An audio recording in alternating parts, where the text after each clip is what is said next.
Hey y'all, and welcome to The Wannabe Author. I'm Taryn, a writer figuring out how to turn my publishing dream into reality, one chaotic step at a time. This is the place where we talk books, writing struggles, mental health, and everything in between.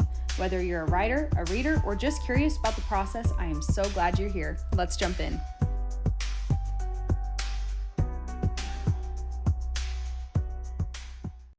Hey y'all, and welcome back to The Wannabe Author. I'm your host, Taryn Christine, and if you're new here, The Wannabe Author is, well, it's me. I created this platform to show off my publishing journey in real time for the curious readers and the wannabe authors looking for inside scoop on an aspiring author's journey into the publishing world. I also invite authors and publishing professionals onto the podcast to teach me and other wannabe authors listening how to get our stories out into the world. Today's guest is a New York Times and USA Today's bestselling author. She originally self-published her romantasy series, then was later picked up traditionally. This author was truly important for me to have onto the podcast because she represents both self-publishing and traditional publishing. She also exudes so much heart in not only the stories she has to tell, but also into the profession. It was truly a fabulous experience to be able to sit down with this author and learn from her and to hear the insight and inspiration she has to share from her story, her advice, and other takes she has on the industry. It is my absolute honor to introduce you all to Penn Cole. Okay, Penn, welcome to The Wannabe Author. It is such an honor to have you here. Thank you so much for having me. I'm super excited to be here. Of course. Okay, I like to start off each of my episodes asking my visitors what they're currently reading. So what are you currently reading right now? My own book. I can't read a ton while I'm in the drafting phase because my brain then starts writing somebody else's story. So right now I'm really just reading my book 4 over and over again.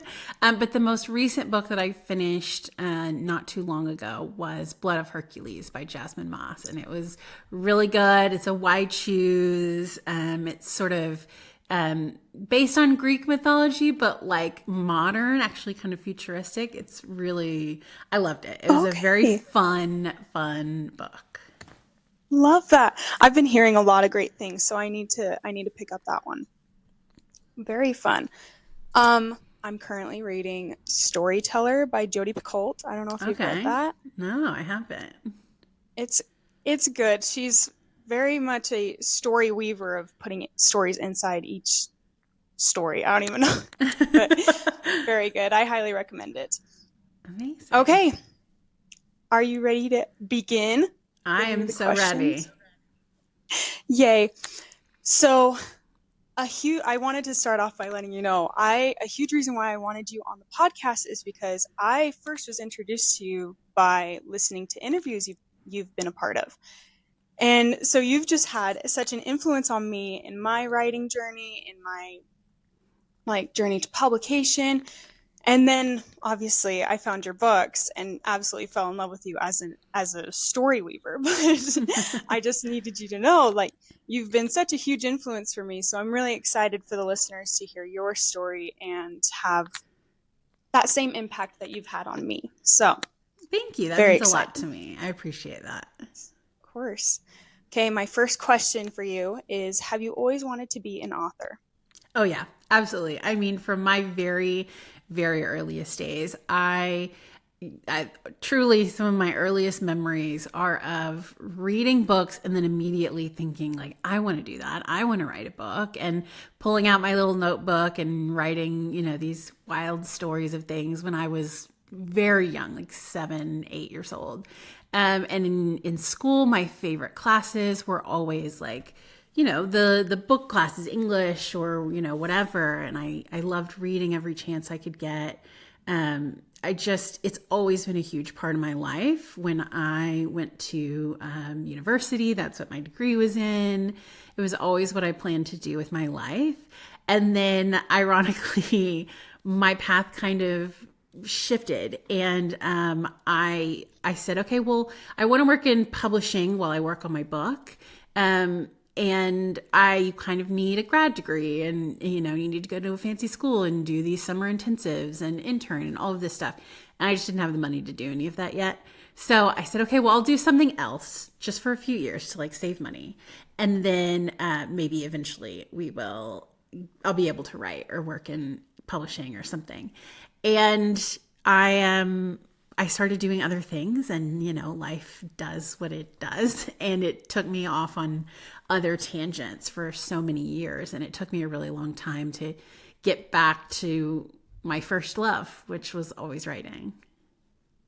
Love that. Love that. Um, Tell us about your journey to publication. Like you're a best-selling author now. Tell us about what that was like going from writing your book to where you are now. It's funny because I think from the outside it feels like it happened overnight, and to me it feels like it was so long in the making.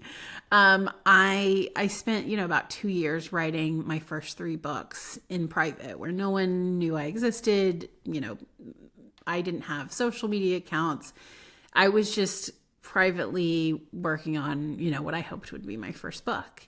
And so by the time I finally hit publish and published my first book in 2023, I was already 2 years into this process, and I had been unemployed for that time because I couldn't find a job. So I was pretty much full time doing it for like 2 solid years. So to everybody else, it was like I suddenly came on the scene and here was this brand new person. But I felt like that was like my third year in the industry, and I had been putting in thousands and thousands of hours.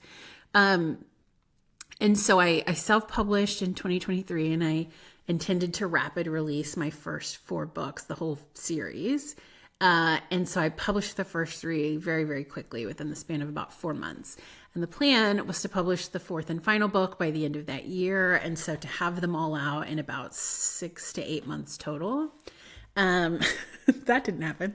I grossly underestimated how much time other things would take besides writing after I publish. Everybody kind of warned me, but I feel like it's one of those things that you don't know till you're there. And also, I was very fortunate to have my books take off and get a lot of traction very early on.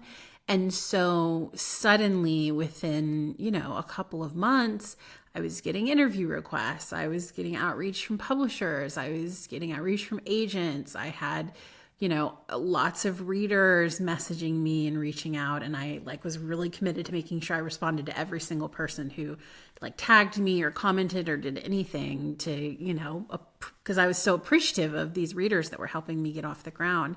And that just took hours and hours and hours and hours of every single week. And so my writing time dropped to almost nothing. And it took me many months to find a good balance between administrative stuff and, preserving a good chunk of my day for writing, doing the thing that I'm here to do. And then a traditional publisher came in and they had interest in the books. And so that really changed everything in a lot of ways. And that was a whole new side of the path that I had to navigate. And those books just all re-released over the last few months. So that has been a process as well, transitioning from a self-published author to kind of a hybrid indie trad author.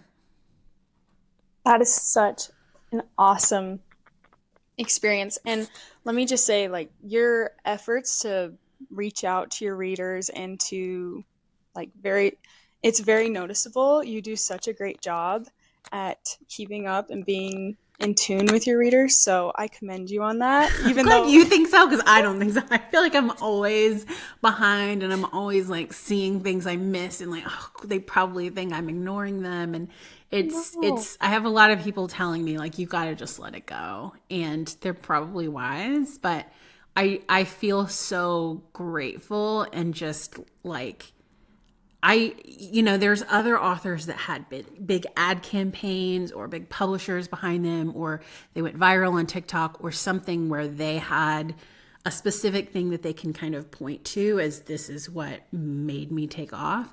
It was really bit by bit by bit. It was thousands and thousands of individual readers, often with, just a few hundred or maybe a few thousand followers, who just said, read this book. We love this book. Read this book. And it was like a snowball gathering steam, over a year and a half. And so I feel like I owe so much to every single reader that read the book and talked about the book. And I just want to keep that snowball going and, keep making people feel seen and heard when they sing the book's praises. Yeah. I love that. I think that's such a big thing for authors to take note of. But yes, I will repeat, you are doing such a great job. Very impressive. Was there anything about the publishing industry that surprised you once you got in, whether it be traditional or self-publishing? So much has surprised me. It's a constant learning process, I can tell you that. I think I was really surprised by, as I kind of mentioned, how much of being an author is not writing, and how very, very quickly everything else can take over and take away from writing. It's now a real effort, and I've had to hire a team of multiple people to help me manage everything, and to shove as much as I can off on other people so that I can focus on actually writing and editing my books. And you would be amazed at how difficult that is, and how very easily I can spend an entire week working 60 hours a week or more and not have written a single word, because there's just always things to do. So I think I kind of knew there would be some of that. I just didn't realize how much of it there would be, and how, especially, I kind of knew going into it as a self-published author that there would be, that I was my own publisher. And so I would have to do the things that a publisher did. And I expected that. But even as a traditionally published author, there's still so much administrative stuff. And if you really want to market your book, a lot of promo stuff you have to do. And so I think authors, whether they are going in as self-published or traditionally published, have to be prepared for all of this stuff required to be a brand, to be, a business that isn't just writing and editing books. No, that is a good thing to take note of. Yeah, it's maybe a little depressing for a lot of authors who are like, I just want to write my books. Can I just do that? And I mean, you can, but then will they sell? And, if they do start selling, then all the stuff comes from that. So it's, you have to make a lot of hard choices about what you're willing to do and what you're not willing to do, and what the consequences of those choices are. Yeah. Okay. Now, this kind of leads into this, but did your relationship with writing change once it became your career, instead of just you behind closed doors and writing this story? Very much.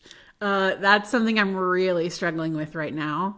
I remember when I was writing the books before I published, and I would just look over at my husband all the time and be like, I'm the happiest I've ever been in my entire life. Like, all I had to do all day long was write, and I was thrilled. I was so happy. And it was just, I was in bliss, truly, truly the happiest in my life I've ever been. I would be excited.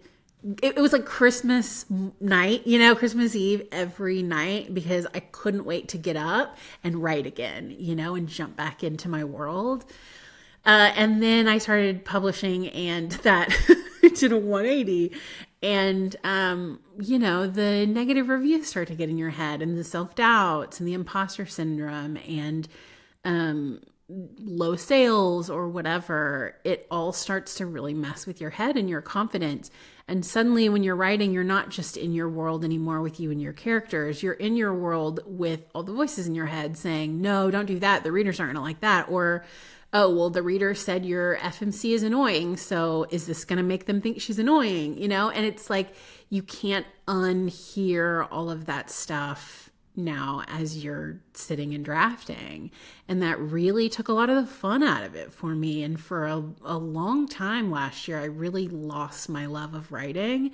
And I had a really difficult time opening up my manuscript every day and knocking words out because it was like so hard and so emotional every day. And I would write things and then immediately delete them because the voices in my head were saying, no, that's not good enough. Like, you've got to do better than that.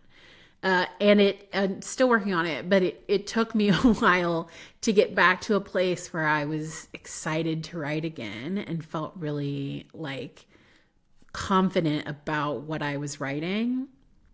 And I get the feeling that's going to be a career long journey, because I don't think the imposter syndrome ever goes away, and certainly the negative reviews will never ever go away, no matter who you are.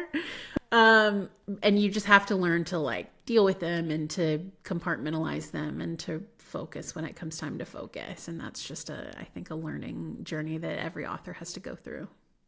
Absolutely. Absolutely.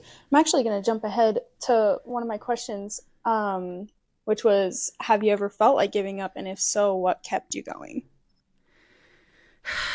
I don't think I ever felt like giving up. Well, that's not true. there were I never felt like I don't want to do this anymore. There was never that feeling. But there were times where I felt so scared of failure or letting my readers down that I felt like withdrawing just out of fear, you know? In particular, right before I published my second book, I published Spark, and the plan was to publish Glow 6 weeks later. And Spark did okay, but not fantastic. I mean, it was like good for an indie debut book, but it was by no means a big successful book at all. And I could see it did pretty well for 2 weeks, and then it just like dropped off heavily. And I thought, oh no, this is terrible. Like, nobody likes the book, and actually it's, I thought it would be good, but actually it's garbage. And I was, starting to get bad reviews. And I came so close to unpublishing Spark and deleting Glow and saying, okay, this series wasn't good enough. I need to write something new that's better. And I came very close to doing it, very, very close to doing it. And, thankfully I had some friends that talked me out of it, but I for sure felt not good enough to be out there, and like, I need to pull back and learn more and write more and try again. And I think that's probably the closest I've come to quitting the career, which I don't think would have been like giving up writing, but like giving up on the books. And I'm really glad I didn't give up on those books. We all are very glad you didn't give up on those books. It's crazy because now most people say that book 2 is their favorite in the series. And I thought everyone's going to hate it. Like, everyone is going to think this book is garbage and nobody's going to like it. The voices that we get in our head all of the time. Like, I remember distinctly hearing Carissa Broadbent say on a IG Live that she almost did the same with Serpent, and that she thought Serpent was terrible, and she was like sure there was nothing redeeming about it and everybody was going to hate it. And she like called up a friend, like, I think I'm just going to delete this book. Now look at it, like it was a New York Times bestseller. It's everything bestseller. It sold millions of copies. Like, it's, the book that really helped her break out. And she had convinced herself that it had no redeeming qualities whatsoever. And so I tell myself that a lot. Like, you are a terrible judge of your own book's success, so. Absolutely. Absolutely. And I think that is like thank you for sharing that, because it's such a vulnerable moment to feel that way. But I think it's so important for the wannabe authors and the published authors to realize, you're going to go through that. You're going to feel it even. So thank you for sharing that. That's very touching. But I do have one last question for the aspiring authors that are listening. What do you wish someone had told you when you were just a wannabe author hiding out in your room writing your books? Oh my goodness.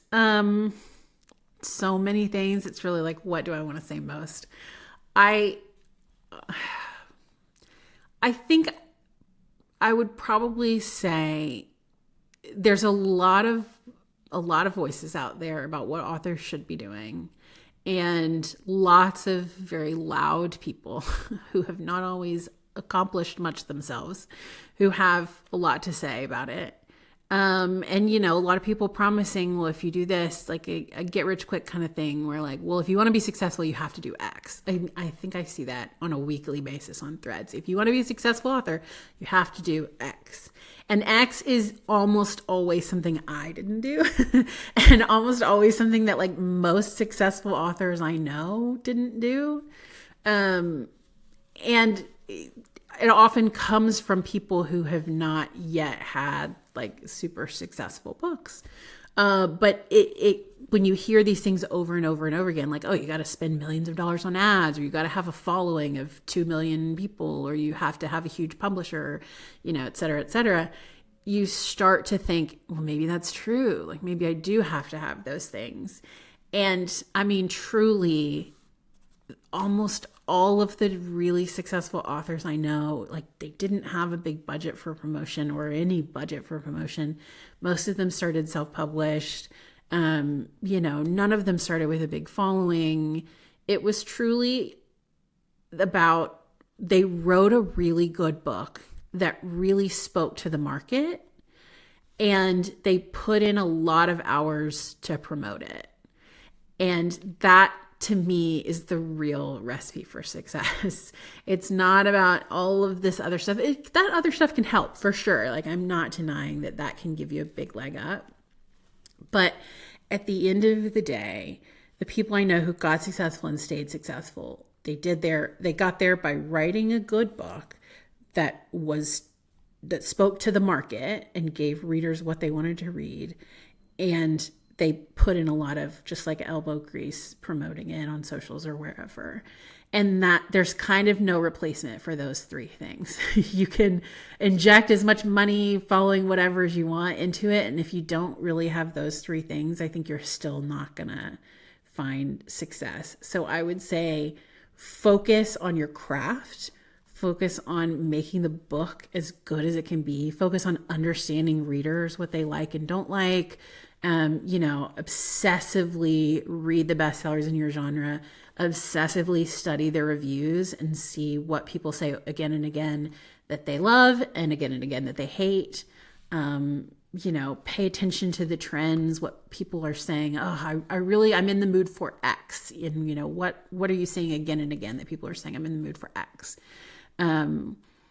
All of this stuff, like know your market, know your business and your audience, and write the very, very best book that you possibly can for that audience. And then get out there and hustle. and try to put on blinders to the rest of the noise, because if you can do those three things, I think you'll be okay. Love that. I'm sitting here mentally taking notes. Love that. That was perfect. Okay, we've made it to the little lighter, fun questions. Okay. But my first one is, are there any out-of-pocket genres you would like to try your hand at in writing? And by out-of-pocket, I mean either very out-of-pocket from what you're currently writing, or it can be truly, truly out-of-pocket. I don't think I ever will do this, but because I think like romantasy is like my genre, and I think that's probably where I will always stay. But I really love reading rom-coms, and I used to be an attorney, and I always used to say the stuff that happens in attorneys' offices is like wilder than fiction. And I think it would be so fun to write a series of rom-coms set in a law firm and follow like different lawyers in the law firm and crazy things that happen to them, as they sort of fall in love with each other or with clients or whatever.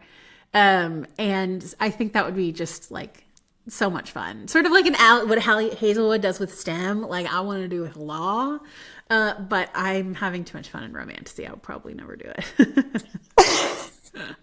Well, if you get the wild hair too, do it. I will read that. I also don't want to romanticize being an attorney because it's awful. Like There's a reason the attorney to author pipeline is like so strong because we all wanted to get out of there. But it's some crazy things happen for sure. Love that. What is your ultimate comfort book or guilty pleasure read? Oh my gosh.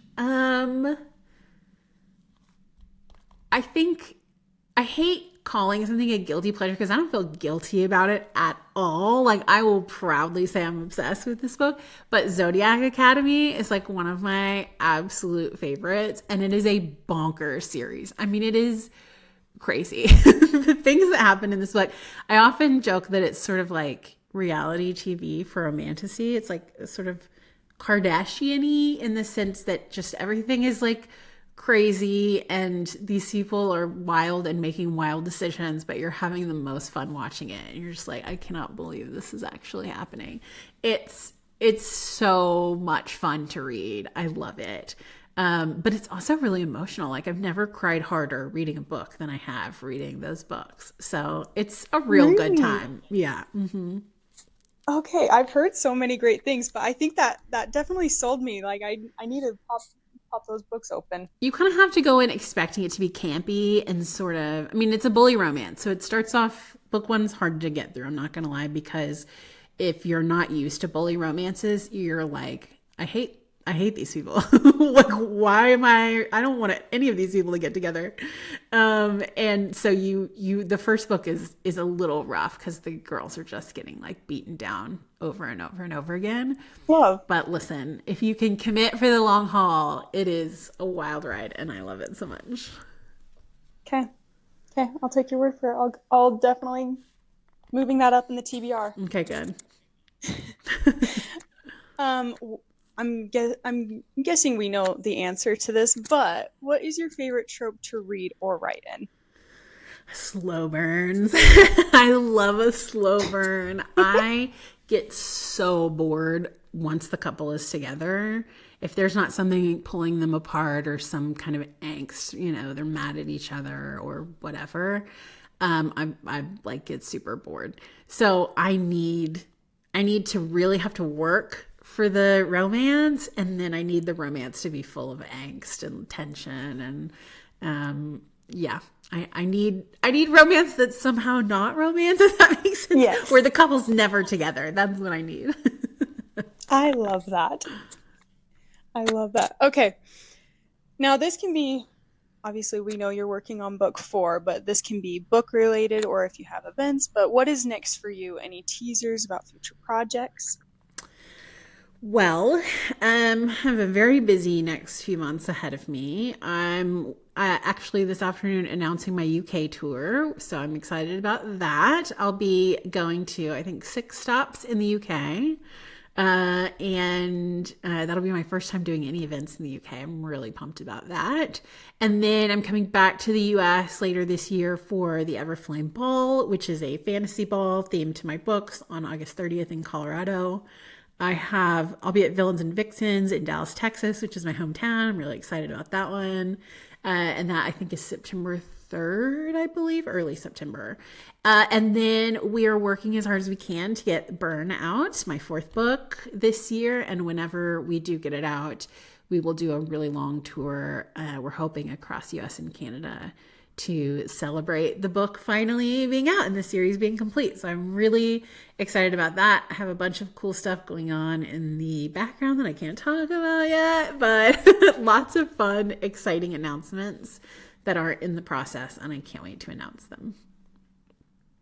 That is so exciting. Congratulations on all of that. Thank you.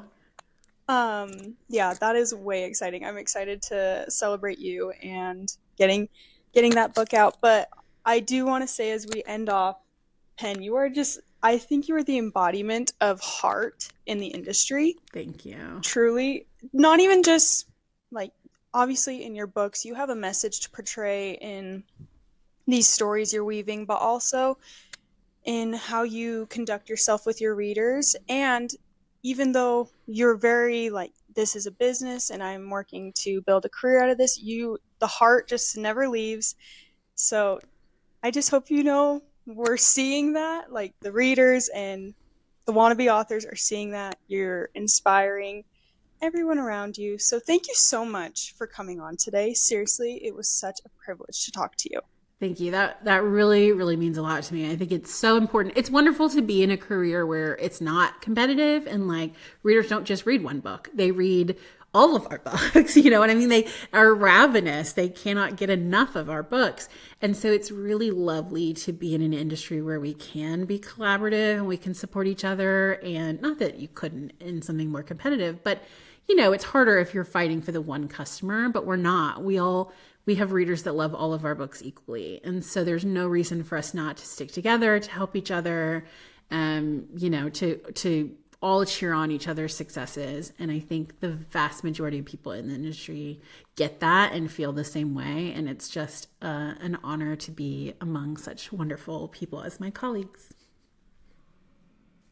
You're amazing. Seriously.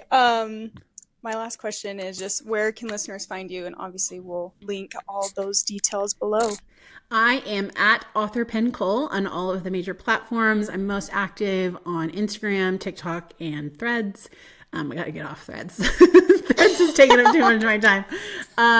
You can also find me online at pencole.com, and I have a very active reader Discord server, and you can find the link to that on my website or in my bio on social media, and that is where I can usually be found being unhinged with my readers at any given hour. So yeah, come find me.